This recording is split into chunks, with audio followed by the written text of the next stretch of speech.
Hello everyone, welcome back to my channel Joshiyaram. ఈరోజు ఒక simple రెసిపీని అయితే మీకు చూపించబోతున్నానండి. ఈ రెసిపీని మీరు బ్రేక్ఫాస్ట్గా కానీ ఆర్ స్నాక్స్కి అయినా సరే ప్రిపేర్ చేసుకోవచ్చు. ఎటువంటి పప్పులు నానబెట్టే పని, రుబ్బే పని లేకుండా క్రిస్పీగా అప్పటికప్పుడు బంగాళదుంప అలాగే గోధుమ పిండిని యూజ్ చేసి పునుగులు ఎలా ప్రిపేర్ చేసుకోవాలో మీకు చూపించబోతున్నానండి.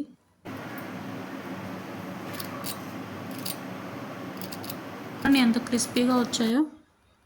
మరి ఎందుకు ఆలస్యం, ఈ రెసిపీ ఎలా ప్రిపేర్ చేసుకోవాలో మేకింగ్ ప్రాసెస్ను చూసేయండి. ముందుగా 2 మీడియం సైజ్ పచ్చి బంగాళదుంపలు తీసుకుని పీల్ తీసేసి తురుముకుని వాటర్లో వేసి 5 నిమిషాలు వదిలేయండి.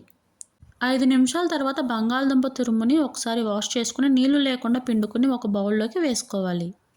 తర్వాత 1 కప్పు వరకు గోధుమ పిండిని వేసుకోవాలి. అలాగే సన్నగా కట్ చేసిన కరివేపాకు, చిన్నగా కట్ చేసిన పచ్చిమిర్చిలు 3, అలాగే చిన్నగా కట్ చేసిన onion 1, 1/2 spoon chilli flakes, 1 spoon జీలకర్ర, 1/2 స్పూన్ వాము, 1/2 స్పూన్ మిరియాల పొడి, 1/2 స్పూన్ పసుపు, అలాగే రుచికి తగినంత ఉప్పు, సన్నగా కట్ చేసిన కొత్తిమీరను వేసుకుని ఒకసారి మొత్తం అంతా కలిసేలాగా బాగా కలుపుకోవాలి. నెక్స్ట్ 3/4 కప్పు వరకు వాటర్ను తీసుకుని కొద్దిగా వేసుకుంటూ బ్యాటర్ను కలుపుకోవాలి. తర్వాత 2 స్పూన్స్ బొంబాయి రవ్వ, అలాగే 2 స్పూన్స్ బియ్యం పిండి, 1/2 స్పూన్ బేకింగ్ సోడా వేసి ఒకసారి మొత్తాన్ని బాగా కలుపుకోవాలి. చూడండి, బ్యాటర్ అనేది ఈ విధంగా ఉంటే సరిపోతుందండి. ఆయిల్ కూడా ఎక్కువ పీల్చదు. నెక్స్ట్ స్టవ్ ఆన్ చేసి కడాయి పెట్టుకుని అందులోకి డీప్ ఫ్రై సరిపడా ఆయిల్ వేసుకోవాలి. ఆయిల్ వేడెక్కిన తర్వాత మనం ప్రిపేర్ చేసుకున్న బ్యాటర్ నుంచి కొంచెంగా తీసుకుని పునుగులలో వేసుకోవాలి.